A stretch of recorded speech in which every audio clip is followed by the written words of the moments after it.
Welcome to my very first episode of Cheating Exposed, where we explore the psychology behind relationships, behaviors, and the quiet things we tend to overlook until it's too late.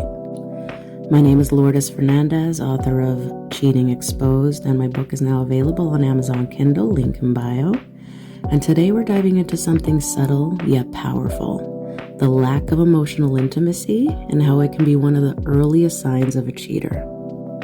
So let's start with the truth that might sting a little. Cheating rarely begins in the bedroom. It begins in the silence, in the distance, in the quiet disconnection that creeps in when emotional intimacy begins to fade. So what is emotional intimacy?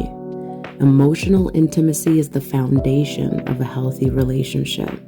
It's about feeling safe, seen, and understood by your partner, and reciprocating the same depth of care.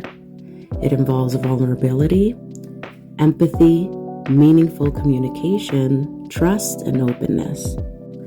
But when the emotional connection begins to erode, when your partner becomes a stranger in the same room, the relationship enters a danger zone, not just for emotional dissatisfaction, but for infidelity.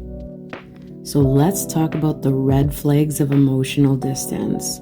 Here are some examples of what that erosion might look like. Conversations become purely logistical. They may sound like, "Did you pay the bill?" or "What's for dinner?"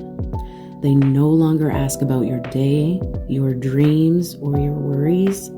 When you try to share feelings, they deflect, minimize, or shut down. Physical affection may still happen, but it feels very mechanical and very surface level. They become irritable or impatient when you try to connect emotionally. When you see your partner showing signs of emotional distance, it's very important not to make assumptions of infidelity, and you must explore mental illnesses like depression, because it very well could be that they could be depressed. But if we want to link emotional distance with cheating, here's the psychological dynamic at play. When emotional needs are chronically unmet, the brain begins to see connection elsewhere. Not because someone wakes up and says, "I want to cheat," but because humans are wired for connection. If they don't feel safe or valued in their primary relationship, they may gravitate, consciously or unconsciously, towards someone who offers them validation, attention, or emotional novelty. Think of it like emotional dehydration. A thirsty person will drink from almost any cup if they're parched enough, even if it's poisoned. So you might be wondering if emotional distance is more common in men or women. Is there any gender differences? Not so much. In 1992 and 1993, there was a Glass and Wright study, and again in 2004 with the Green and Sabini study.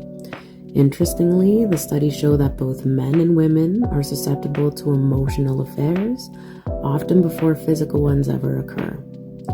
The gender difference lies in how emotional disconnection manifests.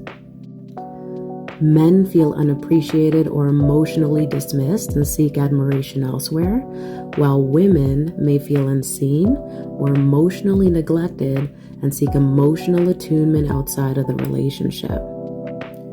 Emotional distance is reversible, but it does require mutual effort.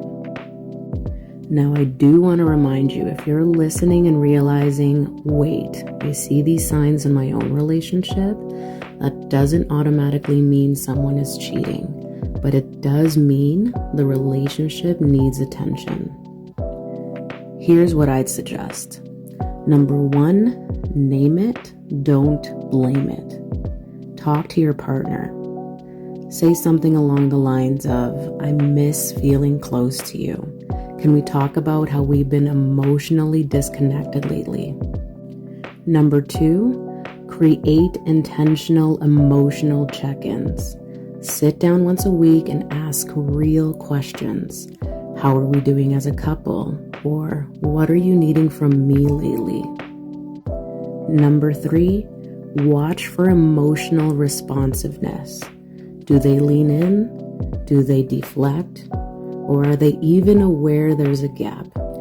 So if I can leave you with my final thoughts for today's episode, lack of emotional intimacy doesn't guarantee infidelity, but it often opens the door. An emotional connection isn't a luxury, it's a necessity. If you're in a relationship where you feel emotionally invisible, unheard, or emotionally hungry, that is worth paying attention to. Because cheating often doesn't begin with the seduction. It begins with the emotional starvation. If the information I shared resonated with you, please don't forget to follow, share, and leave a comment to push my content out to other viewers who might find this information useful. And remember, awareness is the first step to protecting your peace.